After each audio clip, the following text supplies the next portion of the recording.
할렐루야. 아멘. 우리 좌우에 계신 분들과 이렇게 인사하겠습니다. 성도님을 통해 예수님을 봅니다. 우리 다시 한번 인사할까요? 성도님을 통해 예수님을 봅니다. 혹시 여기 에어컨 좀 괜찮으세요? 네.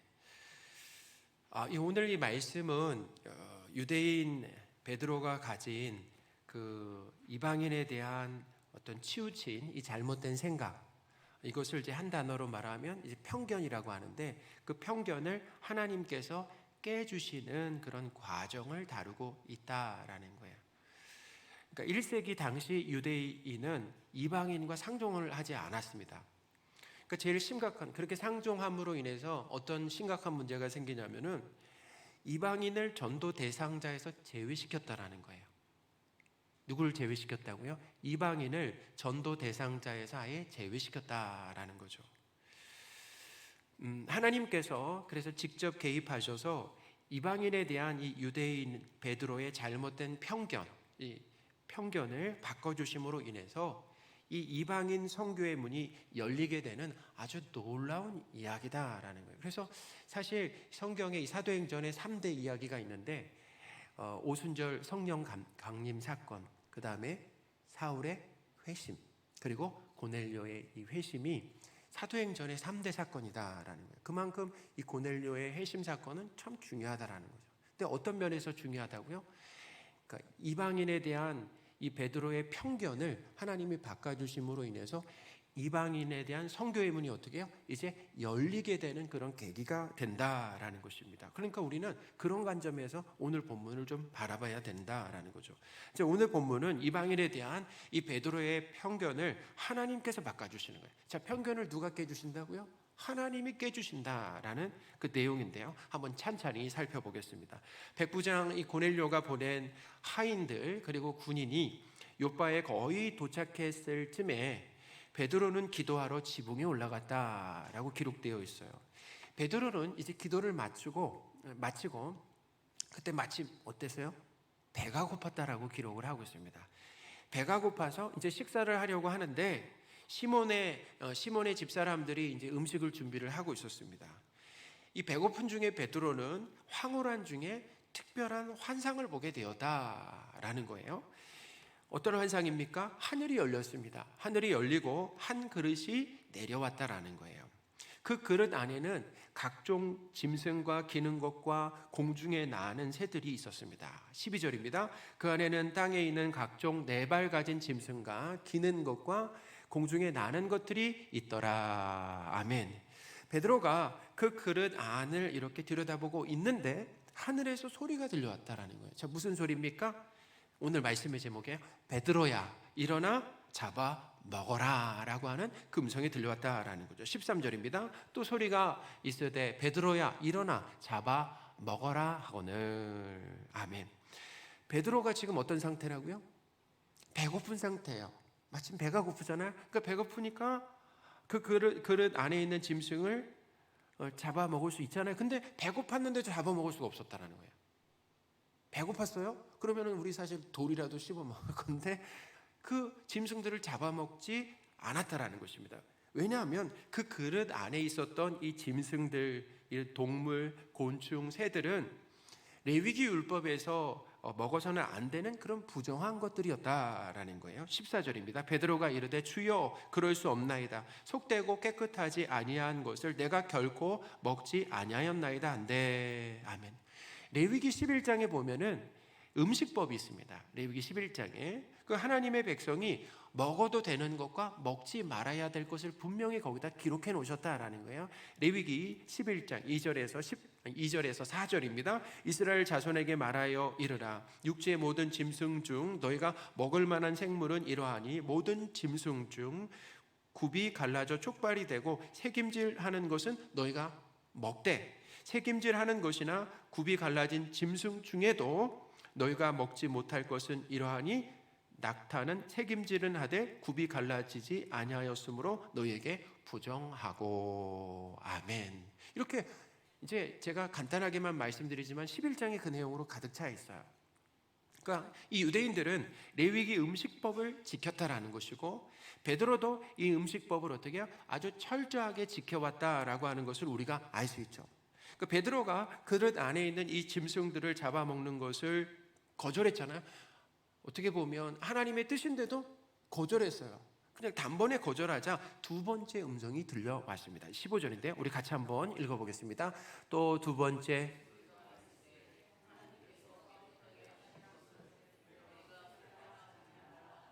아멘. 이런 일이 한 번 더 있었던 거예요. 두 번, 그 다음에 세 번, 이렇게 한 번 더 있은 후에 그 그릇이 하늘로 올라갔습니다. 16절 같이 읽겠습니다. 이 일이 세 번 있은 후 그 그릇이 곧 하늘로 올라져 가니라. 아멘. 하나님께서 세 번이나 이 똑같은 말씀을 하셨다라는 것은 하나님의 뜻이 확고하다라는 것을 알려주시는 거죠. 하나님의 뜻이 확고해요. 베드로가 움직이지 않는데 하나님의 뜻은 확고하죠. 하나님의 뜻이 무엇입니까? 보니까 베드로가 부정하다라고 말하며 먹지 않은 짐승들을 뭐하라는 것입니까? 먹으라는 거예요. 이게 바로 누구의 뜻이라고요? 하나님의 뜻이었다라는 거예요. 베드로는 이렇게 환상을 보고 이게 하나님의 말씀이 그냥 단순히 이 구약의 음식 규례에 대한 것이 아니다라는 것을 깨달았어요. 그냥 먹고 먹지 않는 이런 문제가 아니다라는 걸 깨달았어요. 그런데 이 부정한 음식을 먹으라는 것이 과연 무슨 뜻인가, 어떤 의미가 있는가라고 하는 것은 몰랐다라는 것입니다. 몰랐어요. 베드로는 자신이 이 본 환상이 무슨 뜻인지 그래서 속으로 의아했다라고 합니다. 그러니까 베드로가 이 환상의 의미를 고민하고 있을 때 마침 어떤 일이 일어났냐면, 고넬료가 보낸 사람들이 시몬의 집 앞에, 무두장이 시몬의 집 앞에 당도해 있었다, 도달해 있었다라는 거예요. 17절입니다. 베드로가 본 환상이 무슨 뜻인지 속으로 의아해 하더니 마침 고넬료가 보낸 사람들이 시몬의 집을 찾아 문 밖에 서서. 아멘. 이 고넬료가 보낸 사람들은 베드로라고 하는 이 시몬이 이 집에 있느냐라고, 머물고 있느냐라고 하면서 물었다라는 거예요. 베드로는 그때까지도 이 환상이 어떤 의미인가라고 이렇게 생각을 하고 있었습니다. 근데 그때 누가 말씀하십니까?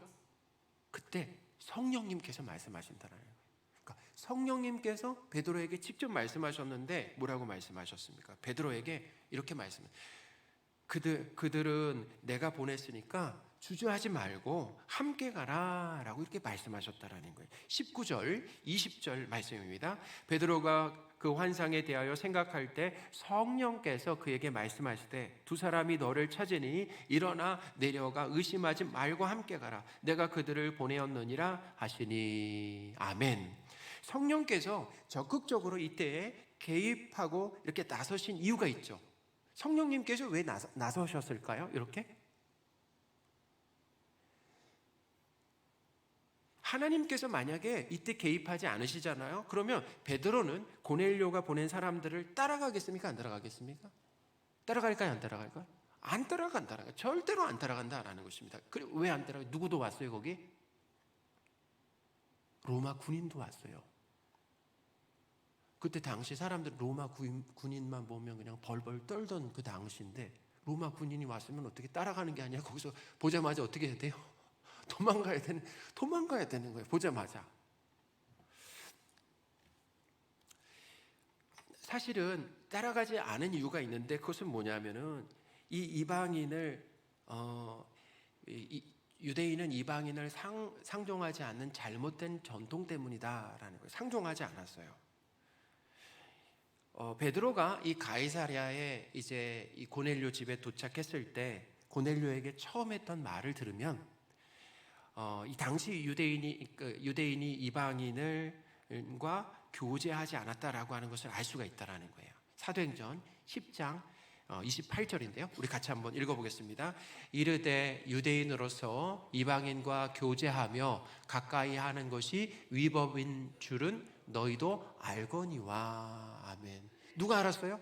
이방인들도 알았어요. 이방인들도 알고, 당연히 그건 유대인들은 다 알고 있었다. 위법이다라는, 위법. 근데 베드로가 왔다라는 거 아니겠습니까? 그러니까 성령이 개입하지 않았으면 베드로가 가요, 안 가요? 안 가죠. 안 가는 거예요.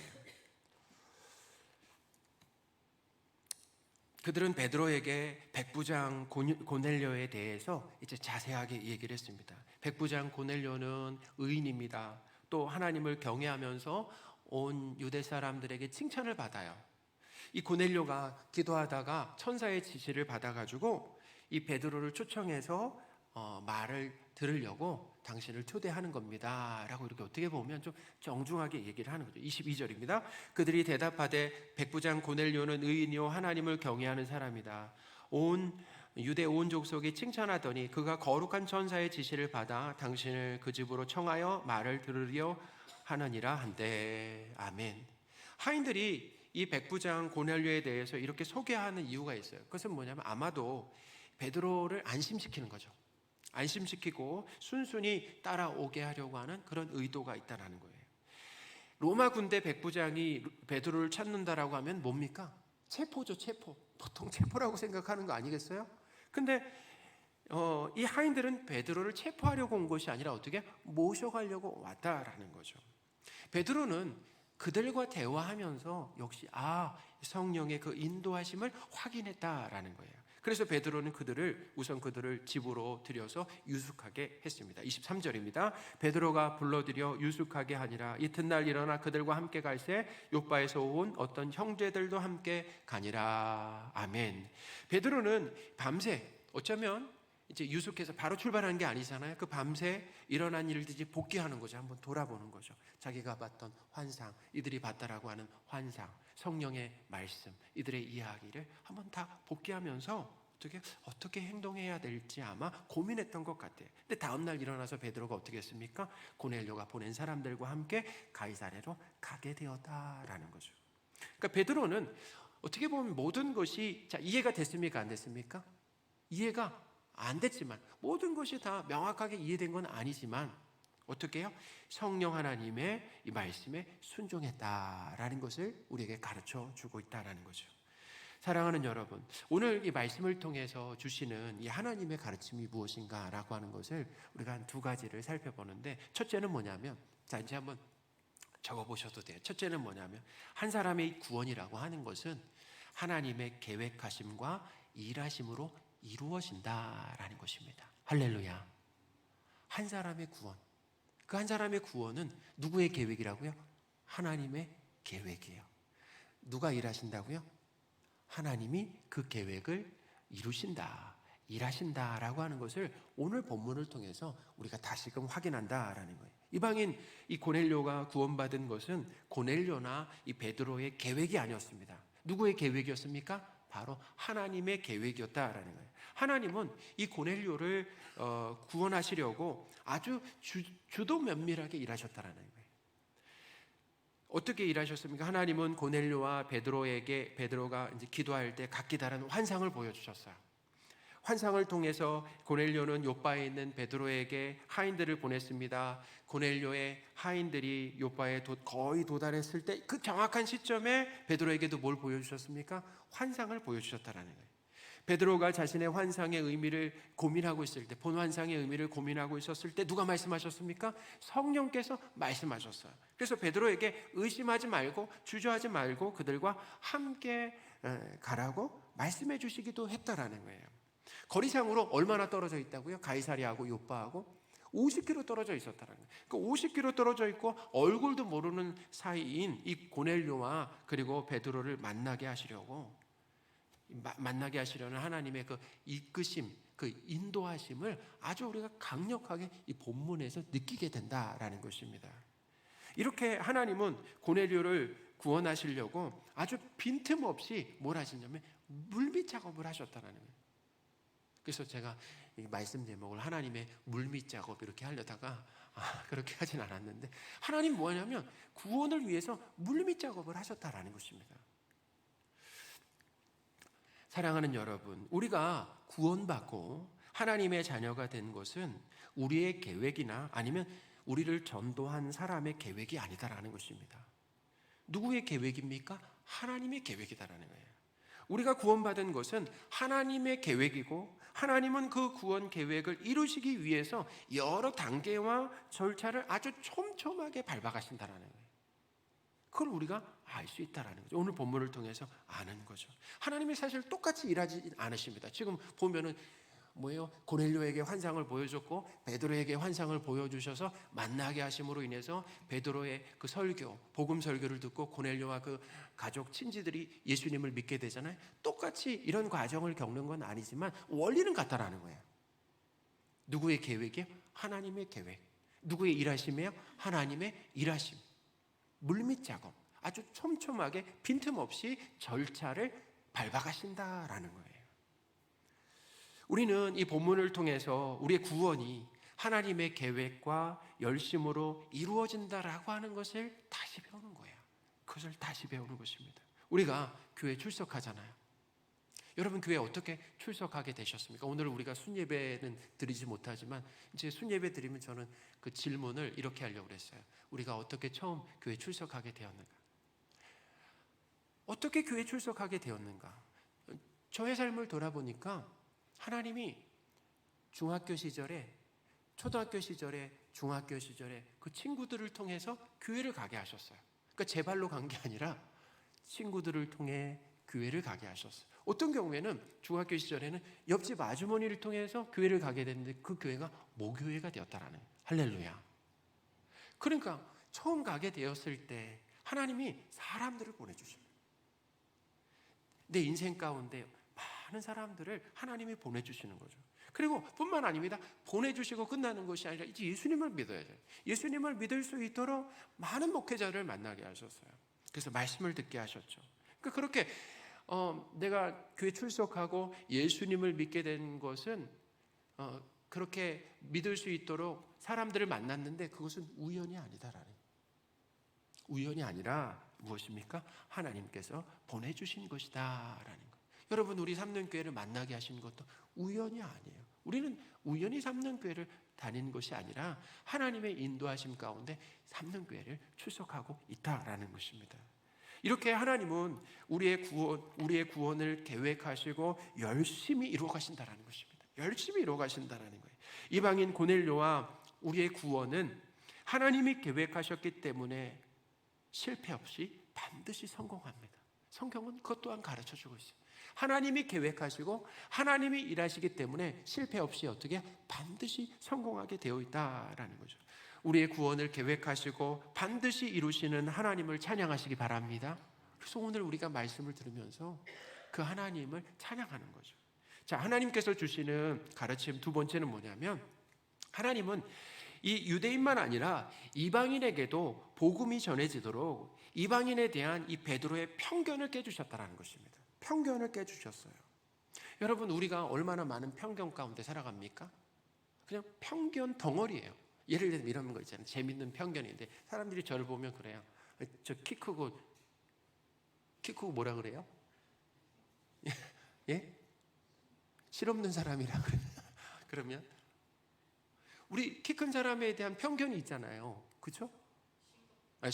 싱겁고 실없다 이렇게 얘기를 하는데 그럴 수도 있고 안 그럴 수도 있죠. 왜냐하면 작은 사람, 키 작은 사람 중에도 싱겁고 실없는 사람 있는 거 아니겠어요? 그러니까 이 사람에 대한 편견들이 있다는. 예를 들면 담배 피는 사람에 대한 편견이 있을 수 있잖아요. 일본 사람에 대한 편견이 있을 수 있어요. 남자에 대한 편견이 있을 수 있잖아요.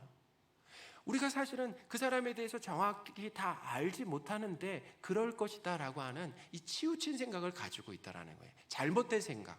그건 바뀌어야 되는 생각들이거든요. 그러니까 그런 편견이 있었어요. 근데 베드로는 유대인들은 어떤 편견이 있었냐면 유대인에 대한 이방인에 대한 잘못된 편견이 있었다라는 것입니다. 그래서 유대인 이 베드로는 이방인 고넬료의 집에 가는 것을 위법이라고 생각했다는. 얼마나 그 생각이 팽배했냐면 이방인들도 알고 있었다라는 거예요. 그러니까 하나님 주신 생각이 아니에요. 왜냐하면 하나님은 이런 거예요. 세상에 영향을 받지 말라라고 했지. 세상을 사랑하지 말고 영향을 받지 말라라고 했지. 그들과 교제까지 끊어라라고 말씀하신 건 아니죠. 구약부터 신약까지 일관된 세상이 뭐냐면 하나님은 모든 민족을 하나님의 백성으로 선택하셨다라는 거예요. 유대인만 아니라 이방인까지도 하나님의 백성으로 선택하셨다라는 거예요. 그러니까 유대인들이 이런 생각을 가지고 있다라고 한다면 유대인이 이방인을 찾아가서 복음을 전하는 것이 가능하겠습니까? 불가능하겠습니까? 불가능하다라는 거예요. 안 된다라는 것입니다. 예수님은 제자들에게 뭐라고 말씀하셨어요? 성령이 너에게 임하시면은 너희가 권능을 받고 예루살렘과 온 유대와 사마리아와 땅끝까지 이르러 내 증인이 되라고 말씀하셨잖아요. 우리 사도행전 1장 8절인데요. 같이 한번 읽어보겠습니다. 오직 성령이 너에게 임하시면 너희가 권능을 받고 예루살렘과 온 유대와 사마리아와 땅끝까지 이르러 내 증인이 되리라 하시니라. 아멘. 이 땅끝까지 가라는 게 무엇입니까? 저 지역은 이방인이 사는 지역이란 말이에요. 그러니까 이방인에게까지도 가라라는 말씀이거든요. 우리 마태복음 29장, 28장 19절 말씀도 우리 같이 보겠습니다. 그러므로 너희는 가서 모든 민족을 제자로 삼아 아버지와 아들과 성령의 이름으로 세례를 베풀고, 이렇게 분명하게 예수님께서 말씀하셨다라는 거예요. 누구야? 유대인만 아니라 모든 민족에게 가라 라고 말씀하셨잖아요. 근데 안 가고 있는 거예요. 그들이 가지고 있는 뭐 때문에요? 편견 때문에 안 가고 있다라는 것입니다. 그러니까 예수님의 계획은 뭐냐면 이 제자들을 통해서 모든 민족, 곧 유대인, 이방인 모두에게 예수님이 하나님이시고 구원자라고 하는 기쁜 소식을 전하는 것입니다. 그런데 예수님의 이 수제자라고 할 수 있는 베드로조차 이방인을 이 전도 대상자에서 완전히 지워버렸다라는 거예요. 하나님께서 베드로에게 이 부정한 짐승도 잡아 먹어라 라고 하신 것은 유대인이 부정하게 생각하는 이방인들도 하나님이 구원하신다라는 것입니다. 그러니까 하나님이 구원하신다.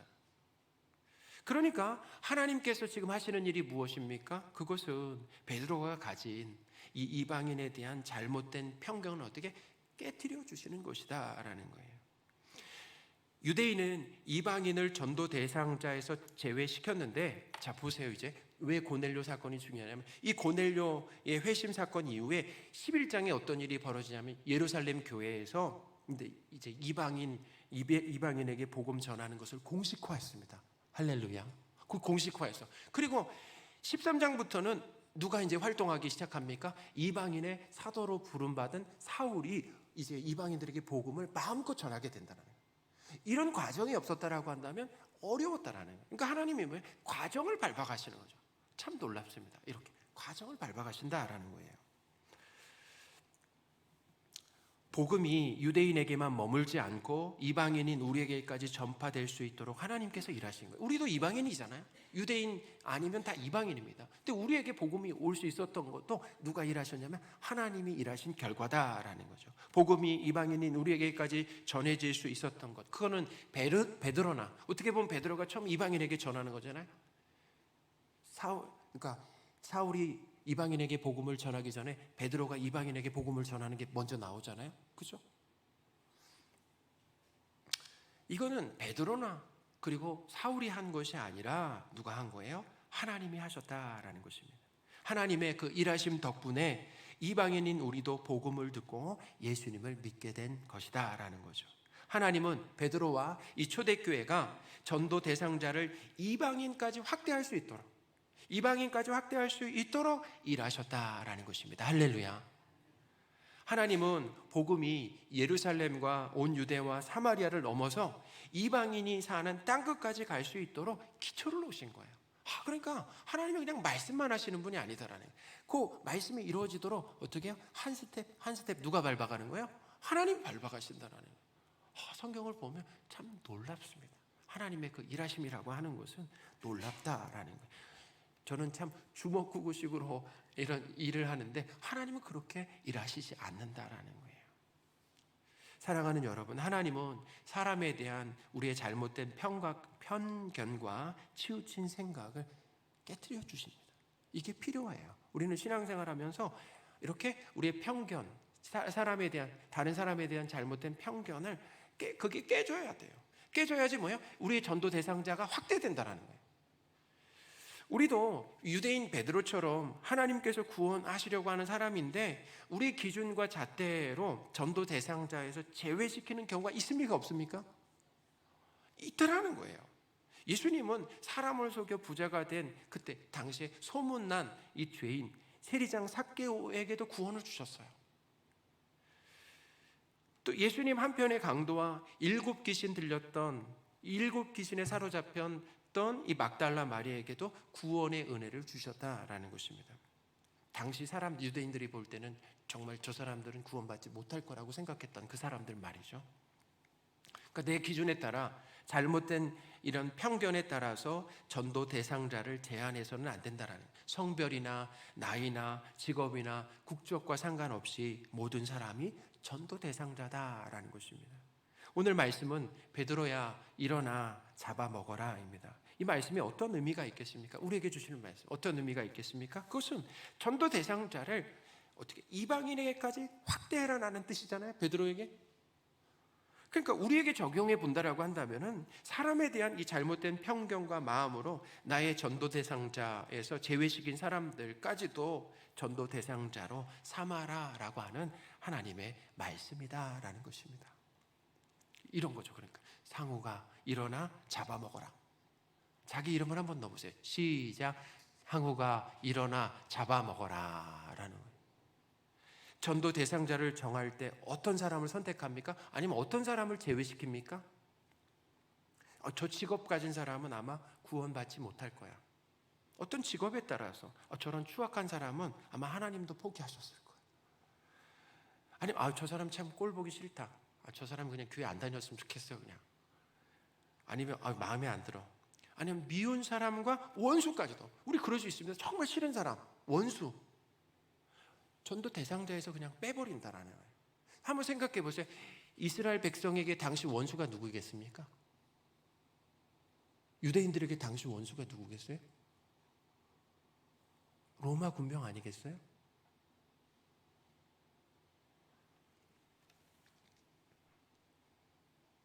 하나님께서 원하시는 것은 그들에 대한 치우치고 잘못된 생각을 깨트리고 전도 대상자를 삼는 것이다 라는 거예요. 저는 오늘 말씀을 준비하면 한 사람이 떠올랐어요. 이제 저의 가족 중에 이제 작은 큰아버지가 되시는, 지금 이제 큰 큰아버지가 여기 이제 교회 출석하고 계시잖아요. 근데 둘째 큰아버지가 계신데 일찍 돌아가셨습니다. 근데 그 큰아버지는 직업이 무속인, 저와 정반대의 길을 걷고 계신 무속인이었어요. 근데 놀라운 것은 뭐냐면 이제 큰아버지가 이제 암으로, 폐암으로 이제 돌아가시기 직전에 예수님을 영접하셨다라는 거예요. 저는 이런 경험도 했습니다. 하나님이 무속인을 통해서 목사를 도우시는구나라는 경험도 했어요. 제가 신학교 다닐 때 그 무속인이셨던 큰아버지가 저를 참 많이 도와주셨습니다. 식사도 많이 찾아와서, 신학교에 찾아와서, 무속인이 신학교에 찾아와서 식사도 대접해주고 용돈도 주시고, 그분이 예수님을 영접하고 돌아가셨다는 거예요. 어떻게 보면 저 무속인은 그냥 하나님이 버린 것 같은 사람이라고 생각할 수도 있는데 그 사람도 하나님 부르셨다는 거예요. 그러니까 우리가 생각할 때 그렇잖아요. 내가 좀 저 사람보다 낫고 훌륭해 보이지만 하나님 보실 때는 의인은 한 사람도 없어요. 우리 모두는 죄인이다라는 거예요. 도토리 키재기다라는 거예요. 사도 바울은 자신을 뭐라고 고백했습니까? 죄인 중에 괴수라고 고백을 했잖아요. 내가 제일 못됐다, 내가 제일 악하다라고. 그런 악했던 사람도 하나님의 자녀로 부르셨다라고 하면 하나님 부르지 못할 사람이 없다라는, 세상에 어떤 직업을 가졌든지 나의 원수라고 할지라도 말이죠. 사랑하는 여러분, 하나님은 사람에 대한 우리의 잘못된 편견을 깨트려 주십니다. 우리는 못 깨요. 자, 깰 수 있습니까? 못 깹니까? 우리는 절대 못 깨요. 베드로도 못 깼잖아요, 스스로. 누가 깨주시는 겁니까? 하나님이 깨주신다라는 거예요. 그래서 베드로처럼 어떻게 해요? 전도 대상자를 이렇게 확장하도록 하신다. 사람에 대한 잘못된 편견을 우리는 깨지 못하지만 하나님이 깨주신다는 거예요. 사람에 대한 우리의 편견을 깨주시는 하나님을 찬양하시기 바랍니다. 우리가 사실은 그랬어요. 신앙생활 하면서 우리의 편견이 많이 깨진 거예요. 누가 깨주셨다고요? 하나님이 깨주셨다라는 거죠. 말씀을 정리하겠습니다. 오늘 말씀은 첫째, 고넬료와 우리의 구원이 하나님의 계획과 일하심이다라고 하는 것을 다시 한번 가르쳐주고, 둘째는 하나님은 유대인 베드로가 가진 이방인에 대한 잘못된 편견을 깨트리시고 복음이 이방인 고넬료에게도 전해지도록 일하셨다라고 하는 것을 우리에게 가르쳐주고 있습니다.